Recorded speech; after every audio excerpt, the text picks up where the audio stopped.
Guys ഞാൻ വീട്ടിൽ പോകാൻ പോണു ഗായ്സ്. ഡിസംബർ 1 തൊട്ട് എണ്ണി കാത്തിരുന്ന ദിവസം.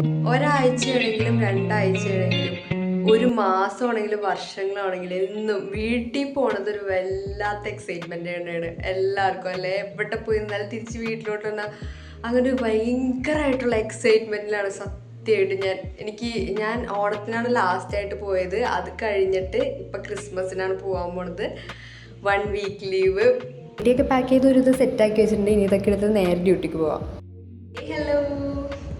അപ്പോൾ എനിക്ക് 23-ാം തീയതി നൈറ്റ് ഷിഫ്റ്റ് ആയിരുന്നു. എനിക്ക് 24-ാം തീയതി തൊട്ടാണ് ഞാൻ ലീവ് ഇട്ടേക്കണത്. അപ്പോൾ 23-ാം തീയതി നൈറ്റ് ഷിഫ്റ്റും കഴിഞ്ഞിട്ട് 24-ാം തീയതി രാവിലെ ഞാൻ ഷിഫ്റ്റ് കഴിഞ്ഞാൽ നേരെ ഫ്ലൈറ്റ് കയറിയാണ്. നല്ല എക്സൈറ്റ്മെൻ്റ് ഒക്കെ ഉണ്ടായിരുന്നു. പക്ഷേ അതേപോലെ എനിക്ക് നല്ല ടെൻഷൻ ഉണ്ട്. എന്താണെന്ന് വെച്ച് കഴിഞ്ഞാൽ ക്രിസ്മസ് ടൈം ആണല്ലോ, പിന്നെ ശബരിമല ടൈമൊക്കെ ആയതുകൊണ്ട് തന്നെ നല്ല ലോഡുണ്ട്. ഫ്ലൈറ്റ് ഫുള്ളാണ്. എല്ലാ ഫ്ലൈറ്റിലും നല്ല ലോഡ് ഉള്ളതുകൊണ്ട് തന്നെ ടെൻഷനുണ്ട് സീറ്റ് കിട്ടും. ഡ്യൂട്ടി ടൈം ഫുള്ള് ഞാനിങ്ങനെ ടെൻഷനിൽ തന്നെയായിരുന്നു.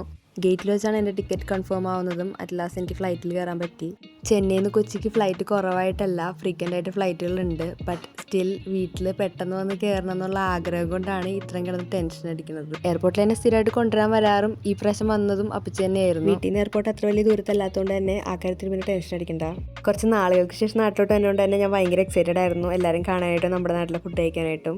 സോ ഇതാണ് എൻ്റെ മാതാശ്രീ, പിന്നെ ഇതെൻ്റെ അനിയത്തി. അപ്പോൾ ഇനി കുറച്ച് നാളത്തേക്ക് നാട്ടിലെ വിശേഷങ്ങളൊക്കെ ആയിരിക്കും എൻ്റെ വീഡിയോസ്. ലീവിന് നാട്ടിലോട്ട് വരുന്നത് പറയുമ്പോൾ തന്നെ ഞാൻ പറഞ്ഞിട്ടുണ്ടായിരുന്നു എനിക്ക് പുട്ടും ചിക്കൻ കറിയും മതി വരുമ്പോൾ കഴിക്കാൻ. പിന്നെ എല്ലാ അമ്മമാരുടെ പരാതിയാണല്ലോ, മക്കളെ കാണുമ്പോൾ തന്നെ അയ്യോ ക്ഷീണിച്ചോ ഒന്നും കഴിക്കണില്ല. അപ്പം ഇനി അങ്ങോട്ട് അമ്മച്ചി എന്നെ എങ്ങനെയെങ്കിലും മാക്സിമം ഭക്ഷണം തീറ്റിച്ച് വണ്ണം വെപ്പിക്കാനായിട്ടുള്ള ശ്രമത്തിലായിരിക്കും. വന്ന് കയറിയപ്പോൾ തന്നെ കരിക്കും വെള്ളം പൊട്ടിച്ച് തന്നതിന് തുടക്കം കുറിച്ച് എനിക്ക് ഇഷ്ടപ്പെട്ട ഉപ്പിലിട്ടതൊക്കെ ഉണ്ടാക്കി വെച്ചിട്ടുണ്ടായിരുന്നു. പുട്ട് റെഡിയായി. പിന്നെ എനിക്ക് ഏറ്റവും ഇഷ്ടപ്പെട്ട സീതപ്പഴം വാങ്ങിച്ചു വെച്ചിട്ടുണ്ട്. ഇനി അങ്ങോട്ട് 2-3 ദിവസത്തേക്ക് ലക്ഷറി ലൈഫായിരിക്കും. അത് കഴിച്ചുകൊണ്ടിരിക്കുമ്പോൾ തന്നെ അമ്മ പൈനാപ്പിളും കൊണ്ടുവന്ന്. നാട്ടിലെത്തി കഴിഞ്ഞാൽ പിന്നെ വയറ് എപ്പോഴും ഫുള്ള് ബിസി ആയിരിക്കും. ചെന്നൈ പോയി കഴിഞ്ഞാൽ ഇതൊന്നും കിട്ടില്ലല്ലോ എന്നുള്ളതുകൊണ്ട് തന്നെ ഞാനും മാക്സിമം കിട്ടുന്നതൊക്കെ അപ്പം കഴിച്ചുകൊണ്ടിരിക്കും. എനിക്കൊരു അനിയനും കൂടി ഉണ്ട്, അവനിപ്പോൾ വീട്ടിലില്ല. അടുത്ത ഏതെങ്കിലുമൊക്കെ വീഡിയോയിൽ ഞാൻ കാണിച്ചു തരാം. പിന്നെ അനിയത്തിയുടെ ഒരു സോറയൊക്കെ പറഞ്ഞിരുന്ന് നൈറ്റ് ഷിഫ്റ്റ് കഴിഞ്ഞ് വന്നുകൊണ്ട് തന്നെ വേഗം കിടന്ന് ഉറങ്ങി. അപ്പം അത്രേ ഉള്ളൂ. ബാക്കി വിശേഷങ്ങൾ അടുത്ത വീഡിയോയിൽ.